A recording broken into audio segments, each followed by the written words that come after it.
No vídeo de hoje vou compartilhar com vocês as 8 coisas que te mantêm pobre e que farão você repensar. Mas, antes de começarmos, me faça um favor. Ajude o nosso conteúdo a alcançar mais pessoas. Só dar um like, assista ao vídeo até o final e, se quiser, se inscrever no canal nos ajudará muito. Primeira coisa: confiar em salvadores, governo, patrão e sorte. Essa é clássica.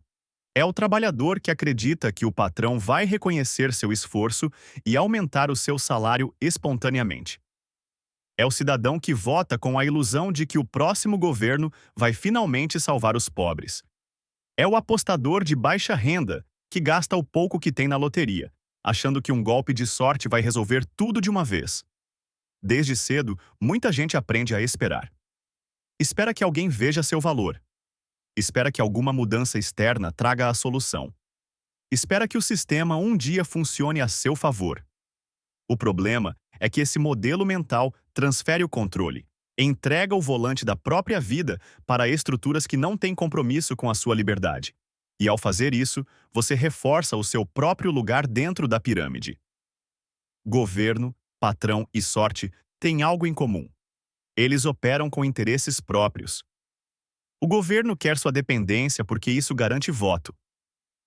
Não é interesse do sistema que você fique rico, livre ou independente, porque gente financeiramente livre não precisa de promessa política, nem de auxílio emergencial e nem de favor público.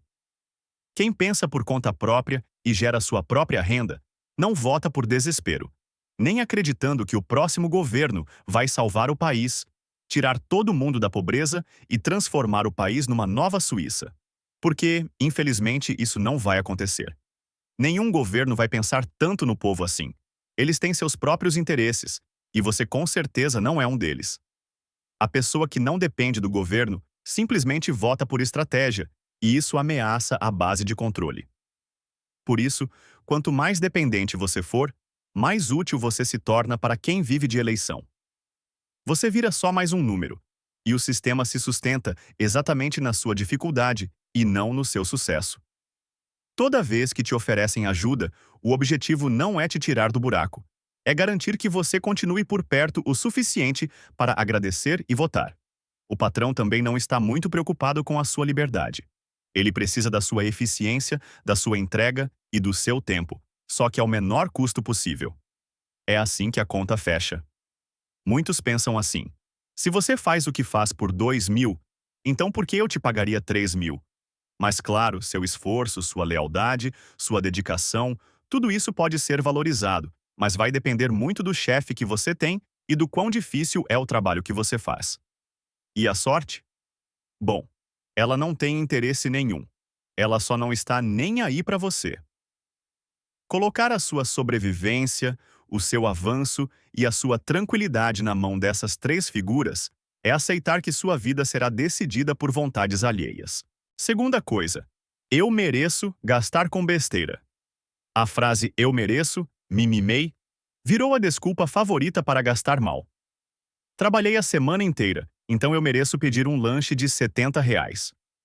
Passei um mês estressado, então eu mereço parcelar um celular de 5.000 no cartão. Mas o que parece um alívio é, na prática, um padrão de auto-engano. A cada pequena vitória, o nosso cérebro ativa o gatilho da recompensa imediata.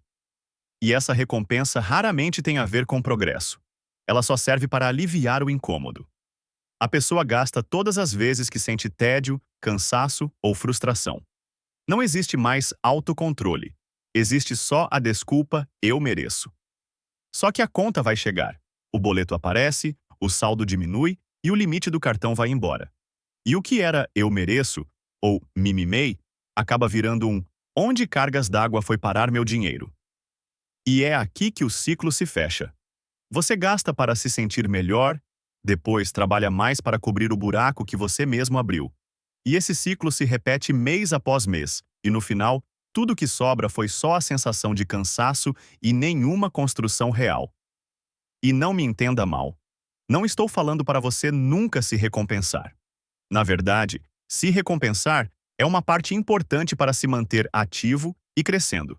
Só que o problema é que a maioria não sabe fazer isso com inteligência. Daí, o que era para ser uma exceção, vira uma regra.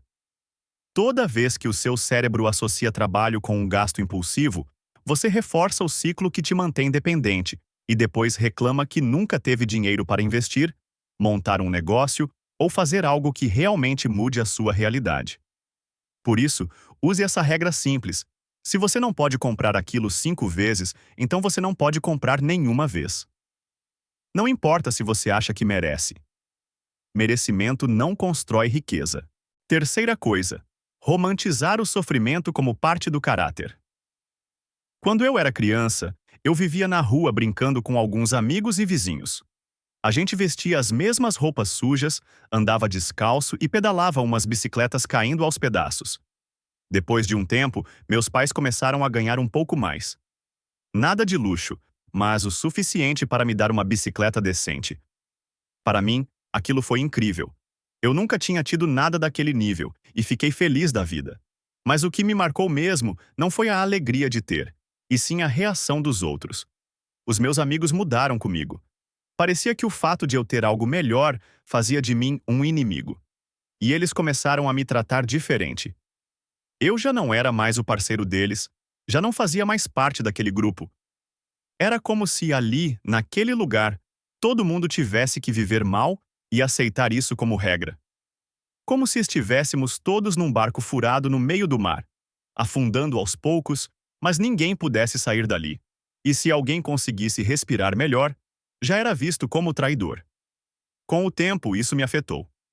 Eu mesmo comecei a achar que sofrer era o certo, que viver com pouco era uma forma de pureza, que ser pobre era bonito, e que todo cara rico, no fundo, tinha passado alguém para trás para chegar aonde chegou. O problema dessa mentalidade é que ela prende você num lugar onde a dor é normalizada, onde melhorar de vida é visto como traição, onde qualquer progresso vira um motivo de vergonha. Você começa a associar sofrimento com honestidade. Começa a achar que, se sua vida estiver difícil, então você é uma boa pessoa. E se melhorar, se crescer, se conquistar alguma coisa, deve ser porque você fez algo de errado, ou pior, porque virou um deles. É assim que muita gente se sabota sem perceber. Não é que não tenham capacidade, é que, no fundo, acreditam que não pertencem a uma vida melhor. E sabe o que é mais cruel? O sistema adora isso. Porque gente que se identifica com sofrimento trabalha dobrado, aceita qualquer salário, não reclama, não cresce e ainda acha que isso é uma virtude.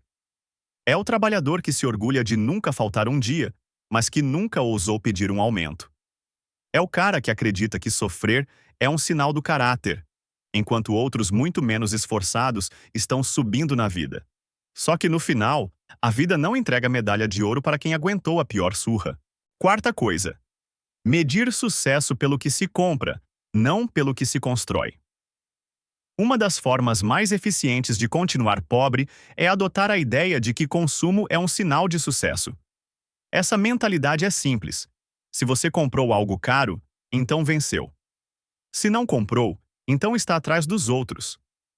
E é exatamente essa lógica que forma boa parte da classe média endividada. Você compra uma roupa que não precisa, com dinheiro que não tem, para reforçar um status que só existe na cabeça de quem ainda acha que sucesso é ter bens materiais. O problema é que isso gera pressão, dívida, ansiedade e um padrão de vida que só se sustenta com sacrifício constante de trabalho. E o mais perigoso é que esse comportamento é defendido com orgulho, muito por conta da cultura de ostentação que vimos nas músicas e nas redes sociais. Só que no final é tudo uma ilusão. Pagar caro por coisas que depreciam não é viver bem. É só uma forma de viver o vazio com uma embalagem bonita. Gente rica de verdade mede sucesso com base na liberdade. Eu posso ir para onde eu quiser, com quem eu quiser e quando eu quiser. Já quem finge ser rico mede sucesso por quantas roupas tem no guarda-roupa ou quão caro é o iPhone parcelado em 12 vezes com juros. O problema não está em gostar de coisas boas. Está em usar essas coisas como identidade.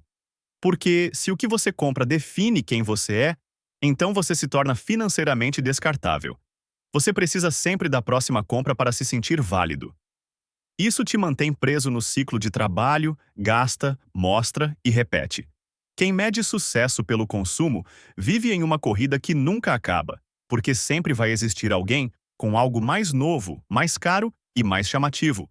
E a comparação permanente vira um ciclo de frustração. E aí, adivinha? Você se endivida ainda mais para manter sua imagem no topo. Quinta coisa: tratar salário como garantia de estabilidade. Muita gente acredita que ter um salário fixo é sinônimo de segurança. Ah, pelo menos meu salário cai certinho no dia 5. Só que, na verdade, você está confundindo previsibilidade com estabilidade. Receber um salário todo mês pode parecer seguro, até o dia que ele para de cair. Você depende de uma única fonte de renda, e essa fonte não está sob o seu controle. Se a empresa fecha, se o mercado muda, se cortam custos ou se decidem que seu cargo não é mais necessário, o dinheiro simplesmente some, sem aviso e sem estabilidade. No final, você não é dono do seu salário. Você é tolerado por ele enquanto for útil. Além disso, o seu salário fixa o seu teto. Você sabe exatamente quanto vai ganhar, não importa o quanto se esforce. Seu desempenho pode dobrar de um mês para o outro, mas seu salário provavelmente não vai. O mais perigoso é que quem vive exclusivamente do salário organiza a vida com base nele. Gasta de acordo com a renda fixa, assume dívidas compatíveis com ela e constrói uma rotina que depende totalmente dessa entrada previsível. Ou seja, não há estabilidade nenhuma aqui. Há uma dependência total dessa renda. E o problema é que, na prática, você não define o quanto ganha, não tem controle sobre sua permanência no emprego e não tem garantia nenhuma de continuidade. Mesmo assim, muitas pessoas tratam o salário como se fosse uma blindagem contra o caos. Só que é uma ilusão funcional, que só funciona até não funcionar mais. A verdadeira estabilidade vem de você ter uma reserva de emergência, mais de uma fonte de renda, habilidades valiosas para o mercado e ativos que geram dinheiro para você mesmo enquanto dorme. Quando você tiver tudo isso, aí sim poderá dizer que alcançou a estabilidade financeira. Enquanto o salário for tratado como fim, e não como meio para conseguir outras fontes, a pessoa vai viver com medo. Medo de perder o emprego, medo de dizer não, medo de sair da linha. Não existe liberdade enquanto a sua renda depender da decisão de outra pessoa. Sexta coisa: orgulho de não mudar de opinião. Desde criança, a gente aprende ouvindo: o que os nossos pais acreditam vira verdade. O que os nossos professores repetem vira regra. E é assim que se forma a base da nossa visão de mundo. Isso é natural. Os adultos tentam passar o que acham certo. O problema começa quando essas ideias viram verdades absolutas e a gente cresce sem nunca questionar. Muita gente chega à vida adulta carregando crenças que nunca escolheu, apenas herdou de alguém. E o pior é que a pessoa passa a defender essas ideias com orgulho, mesmo quando elas claramente não funcionam mais. Sabe aquela situação em que alguém começa a falar algo que vai contra o que você acredita e você simplesmente para de ouvir? Ou fecha um vídeo porque ele contradiz o que você sempre pensou? Isso não é falta de educação nem apenas teimosia. É o cérebro tentando proteger a sua identidade. A mente humana tem um mecanismo automático chamado viés da confirmação. Ela procura informações que reforçam o que você já acredita e rejeita tudo que contraria isso. É simples. É mais fácil proteger uma crença do que reescrever quem você acha que é. Só que esse comportamento cria um efeito perigoso, uma bolha mental. Você vive cercado por informações que reforçam a sua visão de mundo, segue pessoas que pensam igual, escuta só o que te agrada e constrói uma realidade onde nada te desafia. Mas dentro dessa bolha não tem aprendizado, não tem revisão. É só uma repetição do que você já acredita. E quando o assunto é dinheiro, isso te mantém exatamente onde está. A pessoa repete por anos que investir é coisa de rico, que quem nasce pobre, morre pobre, que isso não é pra gente como a gente. E vive presa nessas ideias, mesmo que a vida real mostre o contrário. Platão explicou isso há mais de 2000 anos com o mito da caverna. É mais ou menos assim: um grupo de pessoas acorrentado dentro de uma caverna, olhando apenas para as sombras projetadas na parede. Aquelas sombras são tudo o que elas conhecem. Quando uma delas se solta e sai, descobre o mundo real. Mas, ao tentar voltar e contar aos outros, ninguém acredita, porque desde crianças cresceram acreditando que as sombras são reais. E mudar esse pensamento depois de tanto tempo é extremamente difícil. Muita gente vive nessa mesma caverna hoje, só que é uma caverna mental, formada por ideias que nunca foram questionadas e reforçada pelo orgulho de dizer: eu sempre fui assim. Só que isso é uma prisão que te impede de enxergar caminhos diferentes. E enquanto você se recusar a mudar de opinião por apego ao que aprendeu lá atrás, vai continuar reproduzindo os mesmos resultados, mesmo que eles sejam ruins. Sétima coisa: acreditar que ficar rico é só para quem teve sorte. Como já falei antes, a sorte não tá nem aí para você. Mas é muito fácil olhar para alguém bem-sucedido e pensar que aquilo foi sorte. Sorte de ter nascido no lugar certo, na hora certa, sorte de ter tido contatos, ajuda ou qualquer outra coisa. Esse tipo de pensamento alivia, porque se o sucesso do outro foi sorte, então o seu fracasso é desculpável. Não é culpa sua, foi simplesmente o mundo que não colaborou. Só que essa visão ignora uma parte importante da equação. A maior parte das pessoas que constroem riqueza não acertam de primeira. Elas erram, perdem, tentam de novo e seguem fazendo isso por anos, enquanto a maioria já teria parado. Não é à toa que 70% dos bilionários construíram sua riqueza do zero, sem herança nenhuma. É curioso como o ser humano se protege diante de algo que exige responsabilidade. Ele prefere uma explicação confortável. Ah, não deu certo para mim porque eu não tive a mesma oportunidade. Mas quem observa de verdade percebe outra coisa. Quem cresce, em geral, começa pequeno, cometendo erros comuns, com recursos limitados e com mais vontade de tentar do que medo de falhar. Mas isso não aparece porque as pessoas só veem o fim da história e não os anos que vieram antes. E aí, o que foi um processo parece um milagre. Na prática, acreditar que ficar rico depende de sorte faz a pessoa desistir antes mesmo de começar. Ela não estuda porque já decidiu que não adianta, não tenta porque já concluiu que não vai funcionar. Ela vê o sucesso como algo que se recebe e não como algo que se constrói. Mas eu quero que você entenda uma coisa. O acaso pode até abrir uma porta, mas é o preparo que determina se você entra ou não. Oitava coisa: não mudar de ambiente por nada. Me diz uma coisa, você acha que alguém no interior do Nordeste, onde não tem estrutura, não tem oportunidades e nem incentivo, vai conseguir algo melhor ficando ali ou saindo dali?